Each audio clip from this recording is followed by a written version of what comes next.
I started my walk with God, but it wasn't until I went through the growth track that I really learned how to get plugged in.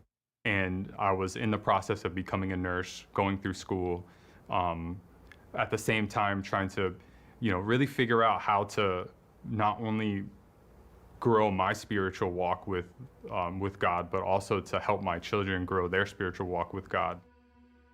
The first mission trip that I went on, my wife came up to me and said, hey, we're gonna go to Mexico and we're gonna build a house and it's gonna be great. And, I'm just like, we're gonna take time off and go to Mexico and we're gonna build a house. And okay, I've never built a house before, right?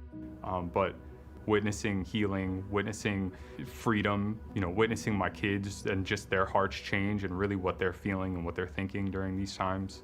So it was a really amazing experience. So my second mission trip, I just assumed we were gonna go to Guatemala and set up this medical tent and give some, medical services, and it was gonna be great. But we literally saw people freed of alcoholism. We saw family healing. We saw people give their life to Christ.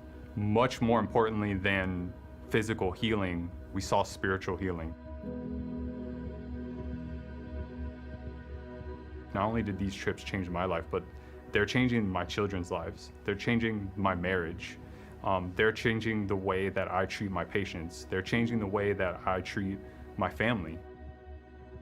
So looking back in the experiences that I've had is really, the word called to me now is something so much more than when I heard it at the beginning of the year. As the church, we're called to love God and love others, and we're for sure called to spread that around the world.